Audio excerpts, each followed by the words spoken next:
Good morning, or good afternoon, wherever you may be, or good evening, or good night. This is Jen at Jen's Arty Inclinations, a place to create, share, and play. Hello, everyone. All right, so tomorrow I'm going to be putting out my first video in the challenge that's coming up with the gorgeous Julie and Leigh, and that one is the 2022 Doodle Challenge for March. So next month will be APR for April. But in the meantime, I went through some of my old books to get some ideas for myself and get myself back into the rhythm of doodling. In fact, I've got 2 videos that are going to go up. I don't know what order I'll do them in, but I thought that I'd just go through as well. So this is one that I did as a sketchbook, and I do a lot of this layering. This is just with brush pens and pencils, and it was circles, and then I went around the circles with white.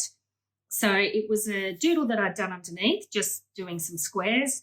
Didn't really like it, so I just went over the whole thing with these little circle spaces in it, and those can be quite an effective way to do things. This was just a pattern with some textures.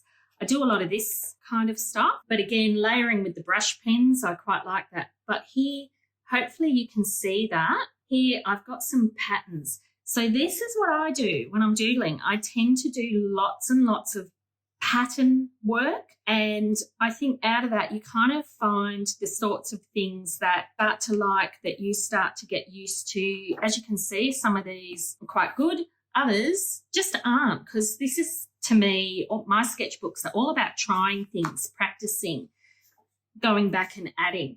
And this was another thing I thought I'd share, and that is that finding your own motifs, or I think they're called, but your own little bits and pieces that you like to do, that's another great way to do patterns. So I actually had a sheet that I did beside me, and I did some little owls that I quite liked the shapes of. I did some butterflies that I liked the shapes of. I always like doing leaves. I love gum nuts.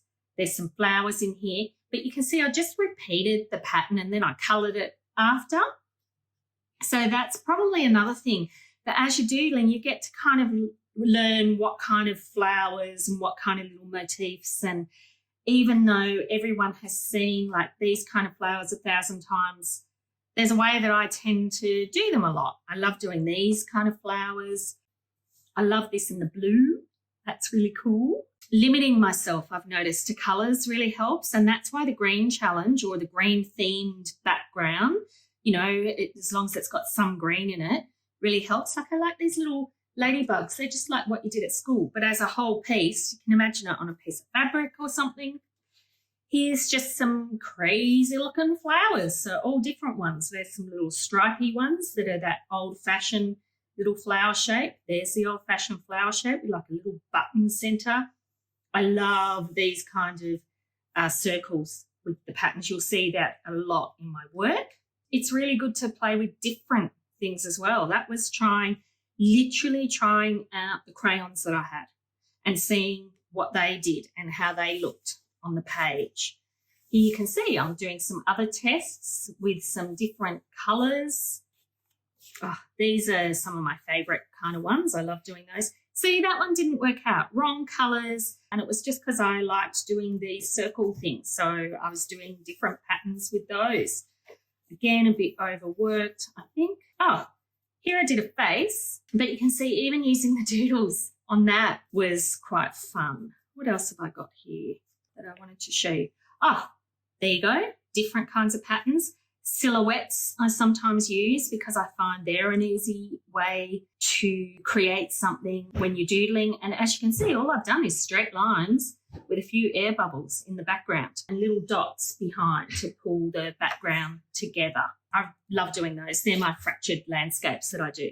This was actually a contour drawing, a blind contour drawing. So sitting in front of the mirror, drawing my own face at the time as a blind contour, and then putting a background on that. So there are so many different ways that you can do doodles. Fish, they're fun. Okay, so anyway, I thought that might just be fun. Hopefully it'll inspire a few more people to join in. See, look, that's a doodle.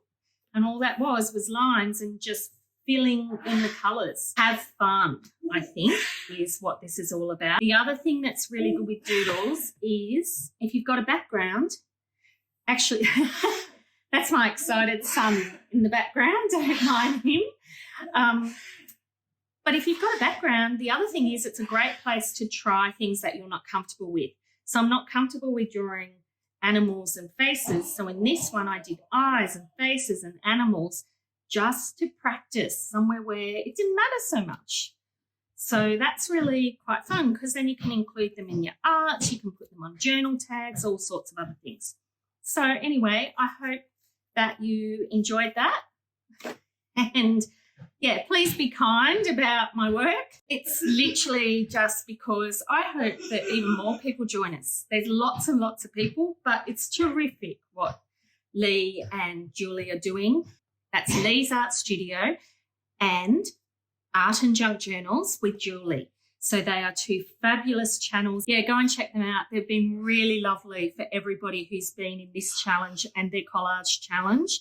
And I really appreciate them. And they're very talented, very creative, very generous, lovely fellow Aussie artists. So I shall go back to my dancing son in the background there, and I'll talk to you soon. See you tomorrow with the next video, hopefully with a slightly quieter voiceover. We'll see how that works out, shall we? Okay, enjoy. Bye. You can like and subscribe below, and as always, keep creating. See you next time. Bye.